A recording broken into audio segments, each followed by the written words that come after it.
Bismillahirrahmanirrahim. Assalamualaikum warahmatullahi wabarakatuh. Alhamdulillahi rabbil alamin. Wabihi nasta'inu ala umuri dunya waddin. Wa ala alihi wa ashabihi wa man tabi'ahum bi ihsanin ila yaumiddin. Amma ba'd. Hadirin jamaah salat maghrib yang dirahmati oleh Allah Subhanahu wa taala. Alhamdulillah, segala puji bagi Allah Subhanahu wa taala atas segala limpahan nikmat dan karunia-Nya kepada kita semua. Salam dan salawat kepada Nabi kita Muhammad sallallahu alaihi wasallam.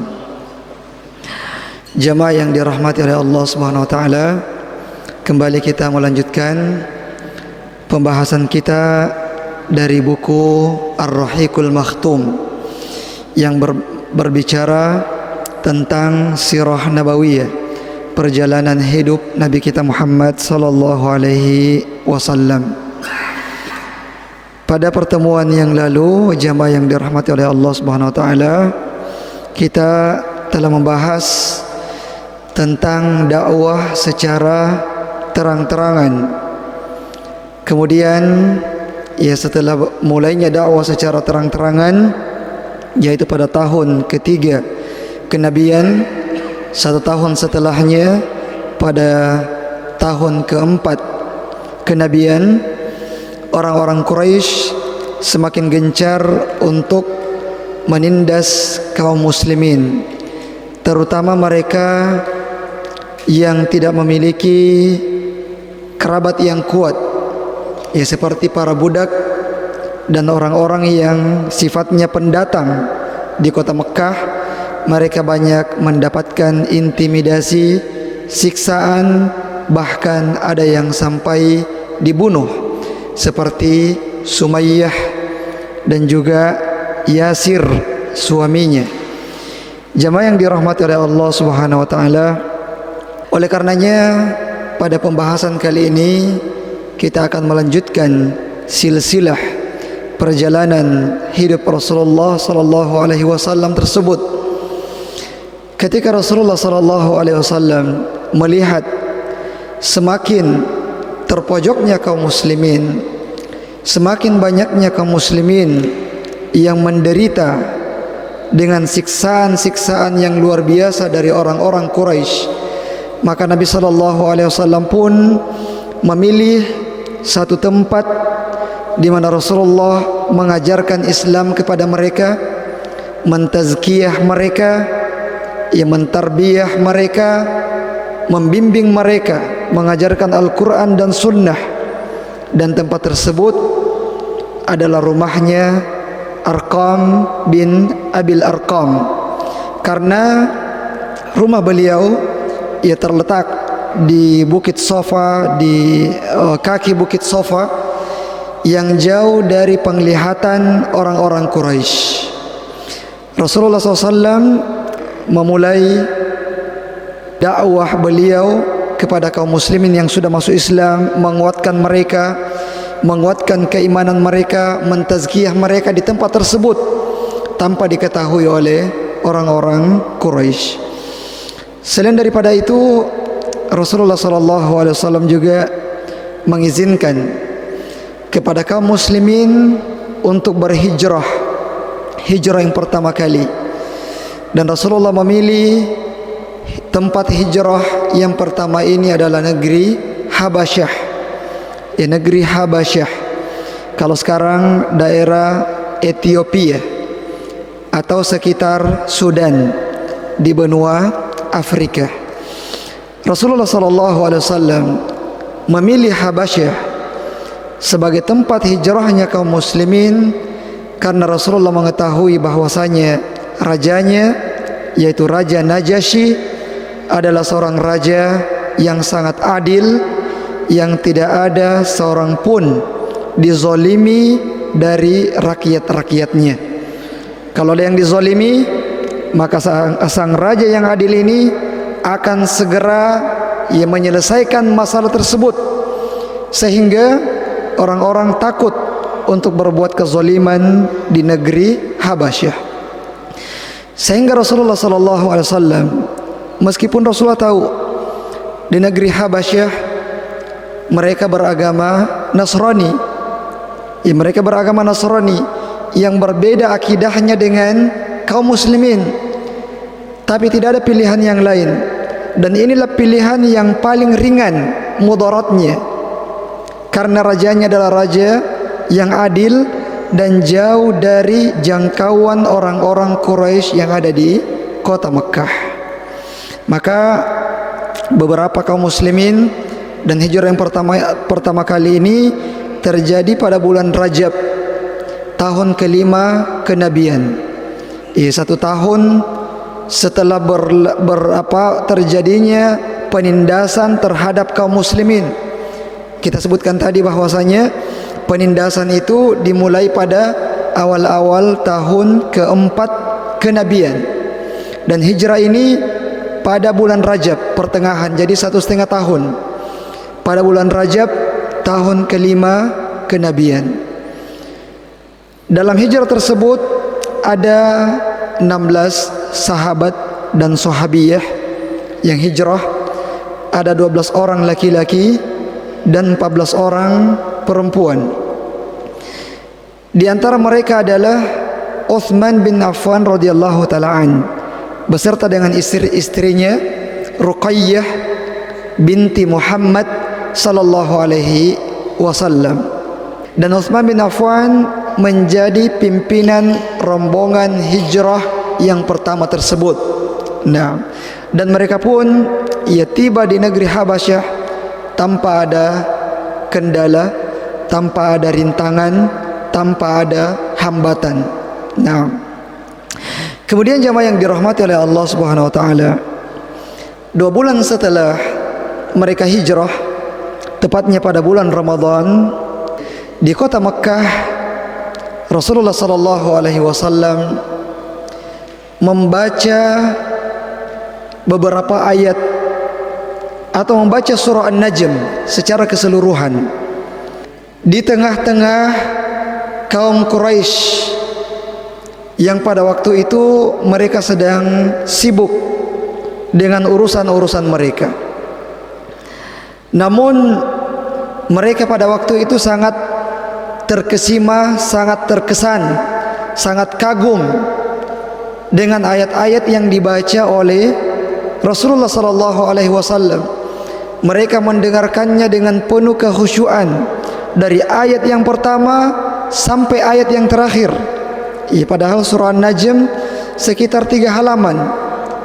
Mereka tanpa sadar mereka hanyut menghayati bacaan yang dibaca oleh Nabi kita Muhammad sallallahu alaihi wasallam, sampai ketika tiba ayat Rasulullah membaca fasjudu lillahi wa'budu, fasjudu lillahi wa'budu, sujudlah kepada Allah Subhanahu wa taala dan sembahlah Allah Subhanahu wa taala.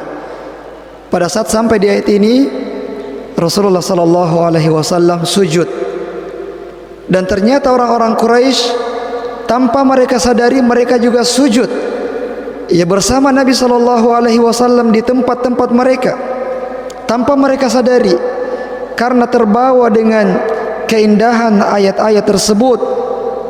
Sampai ketika Rasulullah membaca ayat ini, dan ini adalah ayat sajadah dalam surah An-Najm, Rasulullah sujud dan mereka pun ternyata ikut sujud bersama dengan Nabi sallallahu alaihi wasallam. Padahal sebelumnya mereka lah yang selalu mengatakan, kalau kalian mendengarkan Muhammad membacakan Al-Quran, tutuplah telinga-telinga kalian. Mereka katakan kepada jamaah haji yang datang, jangan kalian mendengarkan Al-Quran yang dibaca oleh Muhammad, karena itu merupakan sihir. Tutup telinga-telinga kalian. Tapi ternyata mereka dalam momen ini mereka terbawa suasana, sehingga tanpa mereka sadari mereka pun sujud bersama Nabi sallallahu alaihi wasallam. Kemudian berita yang sampai ke Habasyah adalah bahwasanya orang-orang Mekah ini semuanya sudah masuk Islam, karena mereka sampai kabar kepada mereka orang-orang Quraisy sudah sujud semuanya. Yang mereka pahami adalah orang-orang Quraisy ini sudah masuk Islam semuanya, sehingga akhirnya mereka pun minta izin kepada raja mau kembali ke kota Mekah. Mereka pun kembali ke kota Mekah. Sampai di kota Mekah, ternyata keadaan yang mereka dapati tidak sebagaimana yang mereka dengarkan. Ternyata orang-orang Quraisy ini belum masuk Islam. Ternyata sujudnya mereka itu bukan karena mereka mau masuk Islam, tapi sujudnya mereka itu memang karena fitrahnya mendorong dia untuk sujud bersama Nabi sallallahu alaihi wasallam. Tapi karena kesombongan yang menguasai mereka, sehingga mereka tidak mau tunduk terhadap fitrah tersebut yang telah membawanya untuk sujud. Setelah itu mereka kembali menyombongkan diri dan menolak dakwah yang disampaikan oleh Nabi sallallahu alaihi wasallam. Adapun kaum muslimin yang kembali ini ke kota Mekah, mereka akhirnya sebagiannya dirantai, dipenjara, karena mereka khawatir jangan sampai kalau tidak dirantai mereka akan kembali berhijrah untuk kedua kalinya. Jadi sebagian dari mereka harus dipenjara, harus dirantai oleh keluarganya masing-masing. Kemudian jamaah yang dirahmati oleh Allah Subhanahu wa taala, setelah kepulangan orang-orang kaum muslimin dari negeri Habasyah, penindasan dari orang-orang Quraisy terhadap kaum muslimin semakin menjadi-jadi. Penindasan terhadap kaum muslimin semakin besar. Akhirnya Nabi sallallahu alaihi wasallam kembali mengizinkan, memerintahkan kepada kaum muslimin untuk melakukan hijrah yang kedua kalinya ke negeri Habasyah. Dan pada hijrah yang kedua ini jamaah yang dirahmati oleh Allah Subhanahu wa taala, ikut dalam rombongan itu 101 kaum muslimin. 101 kaum muslimin yang terdiri dari 83 laki-laki dan 18 orang perempuan. Jumlahnya jauh lebih banyak daripada jumlah yang pertama, karena mereka sudah tahu ternyata negeri Habasyah ini benar-benar negeri yang aman, jauh lebih baik daripada tinggal di Mekah. Mereka tidak bebas beribadah kepada Allah Subhanahu wa taala. Akhirnya mereka pun mengatur strategi dengan sangat matang, karena orang-orang Quraisy juga semakin siaga. Siang dan malam mereka berjaga, karena mereka sudah mengetahui pasti akan ada gerakan yang kedua kalinya untuk mereka berhijrah ke negeri Habasyah. Tapi sepandai-pandainya mereka berjaga, kaum muslimin lebih pandai lagi untuk bisa mencari waktu-waktu di mana mereka sedang lalai. Akhirnya dalam jumlah yang banyak, 101 orang berhasil sampai di negeri Habasyah tanpa ada hadangan dari orang-orang Quraisy di jalan. Nah, jamaah yang dirahmati oleh Allah Subhanahu wa taala, ketika orang-orang Quraisy sudah menyadari ternyata sangat banyak dari kaum muslimin yang berhasil hijrah ke negeri Habasyah, mereka merasa ini merupakan sebuah kegagalan yang sangat besar untuk menjaga mereka supaya tidak keluar. Akhirnya mereka bermusyawarah, kita harus mengembalikan mereka. Kita harus mengirim seorang yang ahli di dalam bernegosiasi dengan rajanya, supaya rajanya yakin mereka harus dikembalikan. Maka dikirimlah Amr bin As. Ya, Amr bin As itu dari dulu dikenal sebagai orang yang sangat cerdas, sebagai orang yang sangat pandai untuk meyakinkan orang lain. Kalau di kota Mekah secara keseluruhan, tidak ada orang yang mengalahkan keahliannya Amr bin As dalam masalah ini. Tidak ada satupun orang. Akhirnya Amr bin As dikirim ke negeri Habasyah dengan membawa hadiah-hadiah yang disukai oleh Raja Najasyi.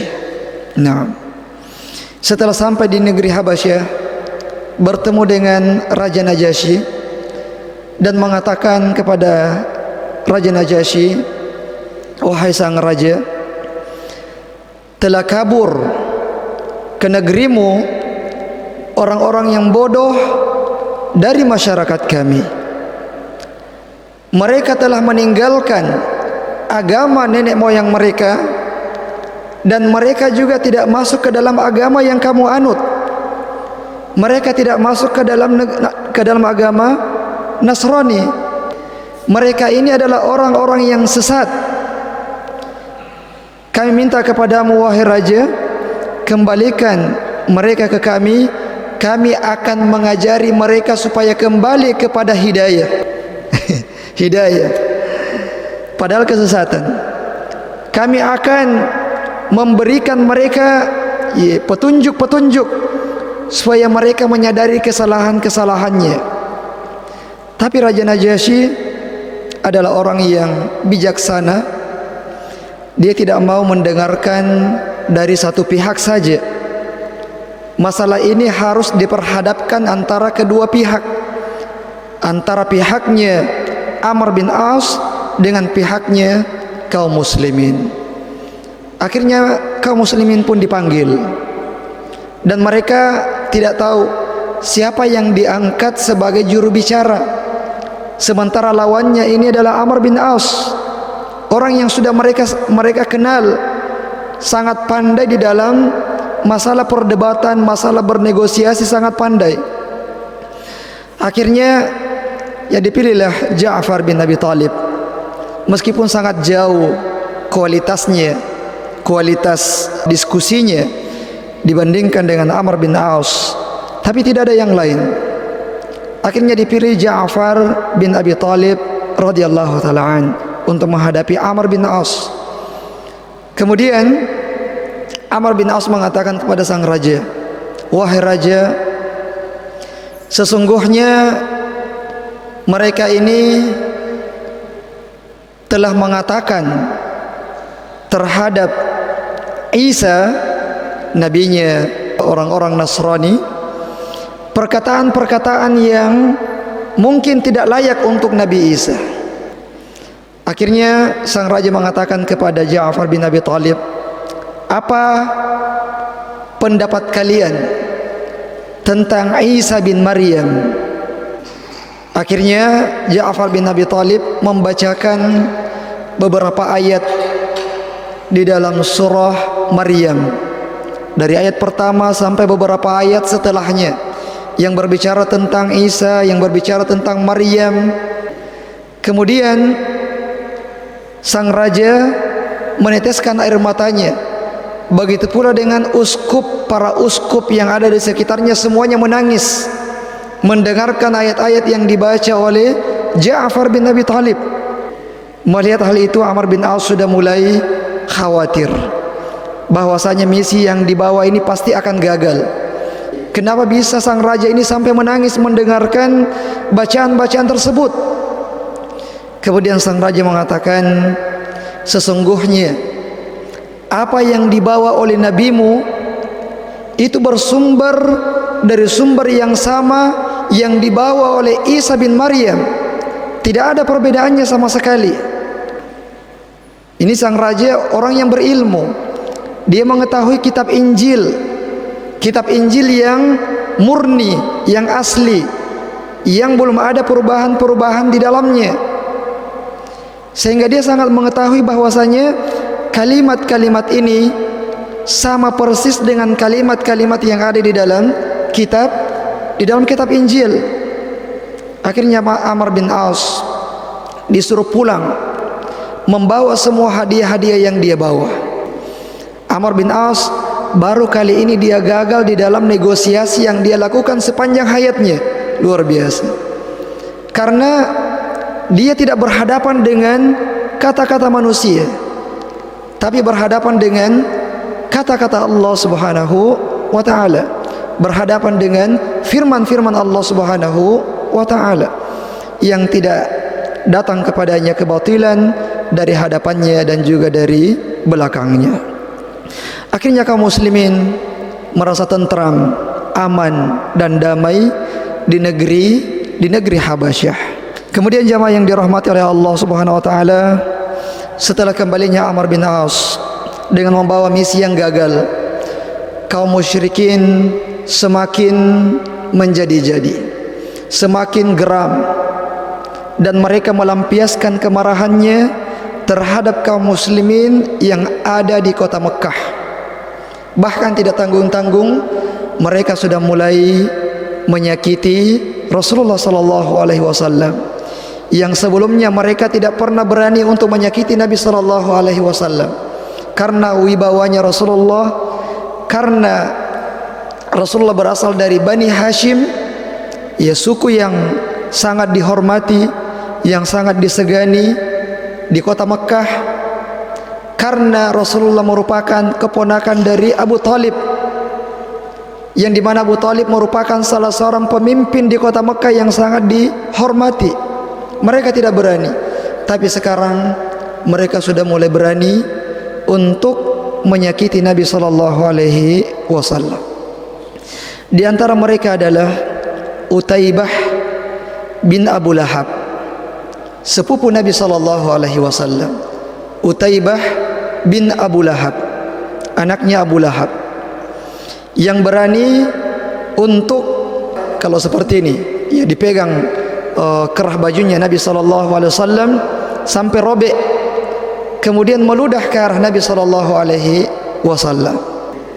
Ini padahal dia berasal dari Bani Hashim, satu kabilah dengan Nabi sallallahu alaihi wasallam, sepupu dengan Nabi sallallahu alaihi wasallam. Dan setelah kejadian itu Rasulullah mendoakan keburukan kepadanya. Ya Allah, kirimkanlah kepadanya anjing dari anjing-anjingmu. Dan dalam salah satu perjalanan dagang Utaibah ke negeri Syam, sepulangnya dari negeri Syam, dia beristirahat di sebuah tempat bersama dengan rombongan-rombongan kafilah dagangnya. Tiba-tiba datanglah beberapa ekor singa, beberapa ekor singa mendekati mereka. Kemudian Utaibah mengingat doanya Nabi sallallahu alaihi wasallam kepadanya, dan dia mengatakan, Muhammad akan membunuhku di tempat ini padahal dia di Mekah dan saya di Syam. Dan akhirnya betul, singa tersebut berhasil menerkam Utaibah bin Abu Lahab sampai meninggal dunia. Jamaah yang dirahmati oleh Allah Subhanahu wa taala, di antara orang yang menciderai Nabi sallallahu alaihi wasallam adalah Abu Jahal. Abu Jahal. Abu Jahal ini sampai mengolok-ngolok Nabi sallallahu alaihi wasallam dengan kata-kata yang sangat keji, dengan kata-kata yang sangat kotor, kemudian memukuli Rasulullah SAW, bahkan mengambil batu dan memukul kepala Nabi SAW dengan batu tersebut sampai berdarah. Dan Rasulullah tidak melawan, karena di awal-awal Islam ini memang ada perintah dari Allah Subhanahu wa taala. Kalau ada orang-orang jahil kepadamu, maka katakanlah salam, keselamatan, itu saja yang diucapkan. Rasulullah tidak melawan sama sekali dan tidak membalas ucapannya dengan ucapan yang buruk. Tapi pada kejadian itu ada seorang budak yang menyaksikan kejadiannya. Dan ketika Hamzah bin Abdul Muttalib pulang dari berburu, kebiasaan Hamzah bin Abdul Muttalib adalah pergi berburu dengan menggunakan panah. Dia baru saja pulang dari berburu, busurnya masih ada sama dia. Kemudian budak ini langsung memberitahukan kepada Hamzah bin Abdul Muttalib, "Wahai Hamzah, kalau sekiranya tadi kamu melihat apa yang dilakukan oleh Abu Jahal kepada keponakanmu, dia telah mengatakan ini dan itu dan dia telah memukulinya." Akhirnya Hamzah bin Abdul Muttalib sangat marah, sangat tersinggung dengan kejadian tersebut, dan langsung mencari Abu Jahal di tempat dia sedang berkerumun dengan orang-orang Quraisy yang lain, dengan pemuka-pemuka Quraisy yang lain. Kemudian tanpa banyak kata-kata, Hamzah bin Abdul Muttalib langsung memukulkan busurnya ke wajahnya Abu Jahal dan mengatakan, kamu berani memukul keponakan saya padahal saya sudah masuk ke dalam agamanya. Dia ucapkan itu hanya sekadar melampiaskan kemarahannya, hanya sekadar melampiaskan ketersinggungannya. Ini masalah kabilah. Ya, orang-orang Arab itu sangat tersinggung kalau ada anggota keluarganya yang diremehkan oleh orang lain. Dan pemukulan yang dilakukan oleh Abu Jahal kepada Rasulullah itu sangat mencoreng harga dirinya Hamzah bin Abdul Muttalib. Dan Abu Lahab tidak melakukan perlawanan sama sekali dan mengatakan, sungguh benar apa yang kamu dengarkan itu. Padahal di situ ada Ikrimah, anaknya Abu Jahal, ada Umar bin Khattab, keponakannya Abu Jahal, ada Khalid bin Walid.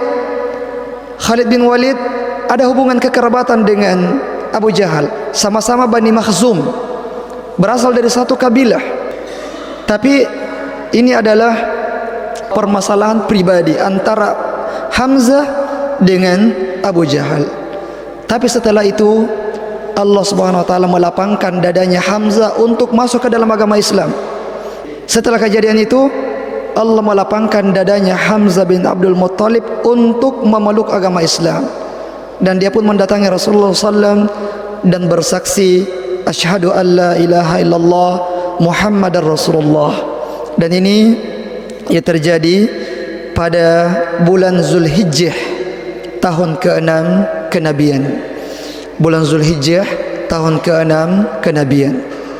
Jamaah yang dirahmati oleh Allah Subhanahu wa taala, Islam setelah masuknya Hamzah ke dalam agama Islam menjadi lebih terhormat, menjadi lebih berwibawa, karena Hamzah bin Abdul Muttalib dikenal sebagai seorang yang sangat kuat, seorang yang sangat tegas, punya kepribadian yang sangat kokoh. Kalau Hamzah sudah masuk Islam, itu memberikan kekuatan yang luar biasa kepada kaum muslimin. Dan nanti kita akan berbicara tentang perang Badar, perang Uhud, bagaimana kehebatan dari Hamzah bin Abdul Muttalib di dalam peperangan-peperangan yang dia ikuti. Kemudian jemaah yang dirahmati oleh Allah Subhanahu wa taala, 3 hari setelah kejadian itu, Umar bin Khattab radhiyallahu taala anhu membuat sebuah keputusan bahwasanya kegaduhan yang terjadi di kota Mekah ini semuanya kembali kepada satu orang, kembali kepada Rasulullah sallallahu alaihi wasallam. Kalau akar masalahnya sudah dihilangkan, maka akan selesai masalah. Akhirnya Umar bin Khattab ia mengambil pedangnya, berniat untuk membunuh Nabi sallallahu alaihi wasallam. Namun di perjalanan dia dicegat oleh salah seorang dari kabilahnya sendiri, dari Bani Adi, ya dari suku Adi. Dia mengatakan, mau kemana kamu wahai Ibnul Hantamah, wahai Ibnul Khattab? Dia mengatakan, uridu hadza Muhammadan, saya mau membunuh Muhammad. Laki-laki ini mengatakan, apakah kamu sudah gila? Apakah kamu menyangka bahwasanya kalau kamu membunuh Muhammad, Bani Hashim akan diam saja? Pasti mereka juga akan membunuhmu. Umar bin Khattab mengatakan, kalau saya sudah membunuh Muhammad, saya akan menyerahkan diri saya kepada Bani Hashim untuk membunuh saya. Satu laki-laki dibalas satu laki-laki lebih ringan daripada rusaknya persatuan masyarakat Mekah. Karena bagi Umar bin Khattab radhiyallahu taala an, persatuan masyarakat Mekah itu merupakan prioritas utama bagi dia. Kemudian kenapa dia belum masuk Islam padahal dia sudah melihat bagaimana keindahan Islam itu sendiri? Karena dia sangat menjunjung tinggi, sangat menghormati agama nenek moyangnya, sangat menghormati agama nenek moyangnya, sehingga belum ada sesuatu yang mampu untuk menggugah semuanya itu agar dia masuk ke dalam agama Islam. Laki-laki itu mengatakan, jangan terburu-buru. Sebelum kamu bunuh Muhammad, perbaiki dulu urusan di dalam keluargamu sendiri. Tidakkah kamu mau mengetahui bahwasanya Fatimah adikmu sendiri, kemudian Sa'id iparmu, ya suaminya Fatimah, mereka berdua telah masuk Islam, ya tanpa sepengetahuan darimu. Akhirnya Umar bin Khattab sangat murka mengetahui orang yang sangat dekat dengan dia masuk ke dalam agama Islam. Akhirnya dia pun mendatangi rumah adiknya, dan di sana ada Khabbab bin Al-Ard yang sedang mengajarkan Al-Quran kepada Fatimah dan juga kepada Sa'id, yang membacakan Al-Quran kepada mereka, mengajarkan Al-Quran kepada mereka.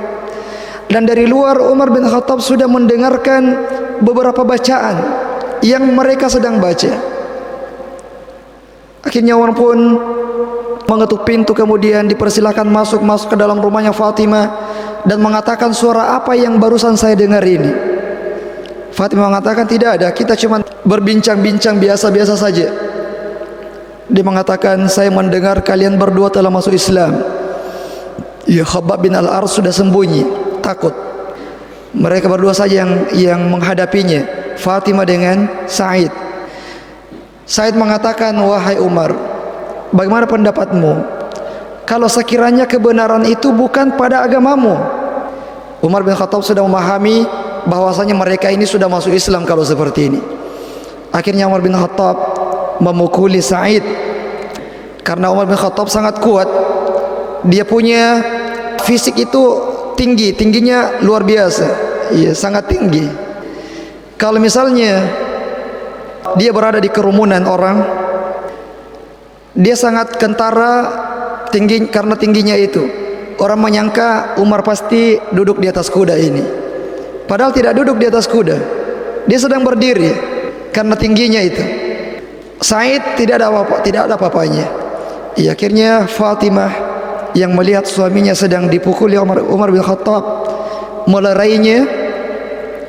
Kemudian Umar tanpa dia sengaja memukul saudaranya, memukul saudarinya.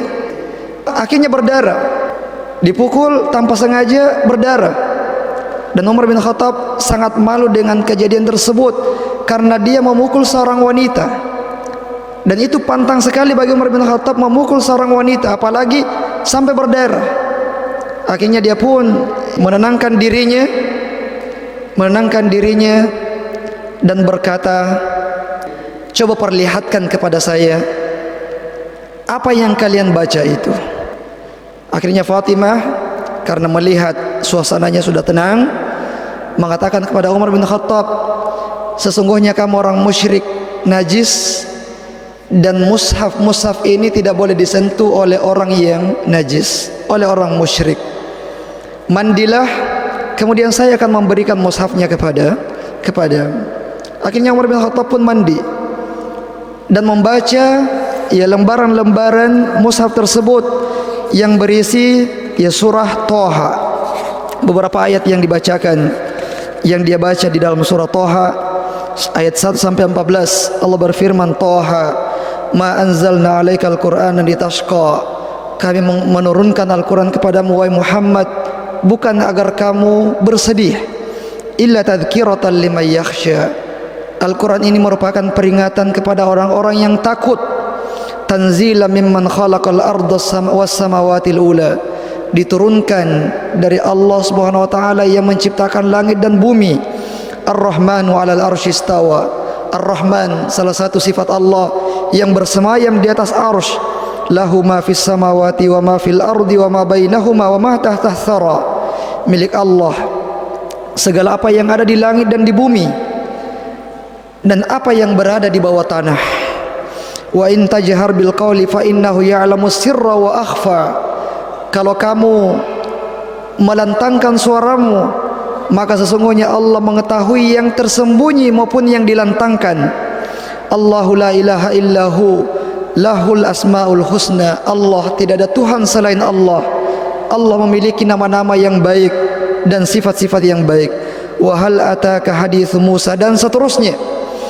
Akhirnya Umar bin Khattab mengatakan, kata-kata ini tidaklah bersumber dari manusia.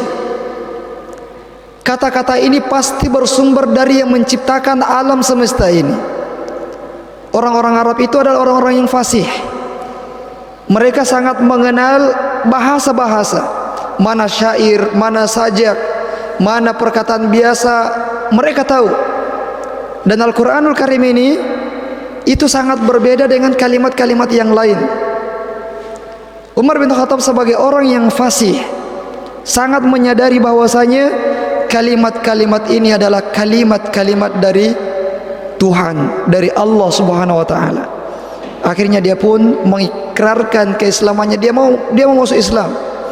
Dia mengatakan kepada Fatimah, tunjukkan kepada saya di mana Muhammad. Dikatakan kepadanya, Rasulullah berada di rumahnya Arqam bin Abil Arqam. Dia pun datang ke sana, masih ada pedangnya. Masih ada pedangnya. Tadi dia mau membunuh, masih ada pedangnya.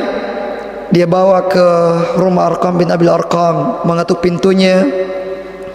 Kemudian kaum muslimin yang sedang bermajelis mengintip keluar siapa yang datang. Umar bin Khattab yang datang, bawa pedang. Dia mengabarkan kepada Rasulullah, wa Rasulullah, di luar ada Umar bin Khattab, dia sedang membawa pedang. Hamzah bin Abdul Muttalib yang sudah masuk Islam 3 hari sebelumnya dan berada di situ mengatakan, bukakan pintu baginya. Kalau dia mau buruk, dia akan meninggal dengan pedangnya sendiri. Kalau dia mau baik, maka kita akan bantu dia dengan kebaikan tersebut. Dia pun dipersilahkan masuk. Kemudian Umar bin Khattab mencari Rasulullah SAW dan langsung bersyahadat di hadapan Rasulullah SAW. Asyhadu an la ilaha illallah wa annaka Rasulullah, dan kamu wahai Muhammad adalah utusan Allah Subhanahu wa taala. Kaum muslimin sangat bergembira dengan masuk Islamnya Umar bin Khattab radhiyallahu taala an. Kalau 3 hari yang lalu mereka senang dengan Islamnya Hamzah bin Abdul Muttalib, salah satu singa Quraisy, sekarang masuk lagi Islam singa yang lebih besar lagi dari Hamzah bin Abdul Muttalib. Dan tidak tanggung-tanggung, ya Umar bin Khattab di hari pertama dia masuk Islam, dia bertanya kepada Nabi SAW, wahai Rasulullah, bukankah kita berada di atas kebenaran? Bukankah kalau kita mati atau kita hidup, kita akan berada di tempat yang mulia? Kita hidup mulia, kita mati dengan mati yang mulia. Rasul mengatakan, benar. Kalau begitu wahai Rasulullah, untuk apa persembunyian ini? Bagaimana kalau kita keluar memperlihatkan kepada orang-orang Quraisy tentang Islam, ya tentang syiar-syiar Islam? Akhirnya Rasulullah menyetujui usulannya, membuat 2 saf. Saf yang pertama dipimpin oleh Hamzah bin Abdul Muttalib dan saf yang kedua dipimpin oleh Umar bin Khattab. Mereka memperlihatkan syiar-syiar Islam dan orang-orang Quraisy hanya bisa melihatnya saja tanpa bisa mengganggu kaum muslimin yang sedang memperlihatkan syiar-syiar Islam tersebut. Ya, mereka tidak berani. Satunya dipimpin Hamzah bin Abdul Muttalib, kemudian yang kedua dipimpin oleh Umar bin Khattab radhiyallahu taala anhu. Setelah itu dia mendatangi rumahnya Abu Jahal. Dia lihat tidak ada Abu Jahal, dia datangi rumahnya. Abu Jahal membuka pintunya dan mengatakan, bertanya kepada Umar, ahlan wa sahlan wa marhaban. Ya, selamat datang wahai Umar. Kemudian Umar mengatakan, saya datang kepadamu mengabarkan bahwasanya saya sudah masuk Islam. Abu Jahal mendengarkan itu sangat marah. Ini keponakannya masuk Islam. Padahal dia tahu, Umar bin Khattab tahu bahwasanya Abu Jahal ini orang yang paling membenci Islam. Justru karena dia tahu itu, akhirnya rumah pertama yang dia datangi adalah rumahnya Abu Jahal. Kemudian mendatangi setiap rumah pemuka Quraisy yang menentang Islam, mengabarkan kepada mereka, saya sudah masuk Islam. Di hari itulah Umar bin Khattab diberikan julukan Al-Faruq. Umar Al-Faruq, pembeda. Pembeda antara yang hak dengan yang batil. Umar bin Khattab tidak mau menyembunyikan sesuatu yang dia ketahui kebenaran. Ini kebaikan sudah diperlihatkan, tidak ada yang disembunyikan. Bahkan luar biasa lagi nanti saat hijrah. Nanti kita akan sampaikan bagaimana hijrahnya Umar bin Khattab radhiyallahu taala anhu ke kota Madinah. Taib jamaah yang dirahmati oleh Allah Subhanahu wa taala, saya kira ini saja yang bisa kami sampaikan karena waktu juga sudah dekat. Kita cukupkan dengan doa kafaratul majlis, dan insyaallah pekan depan kita kembali kepada kebiasaan kita, ya, kita memulai kajian kita dengan sesi tanya jawab berkaitan dengan materi yang kita sampaikan pada malam hari ini. Subhanakallahumma bihamdik, asyhadu an la ilaha illa anta astaghfiruka wa atubu ilaik.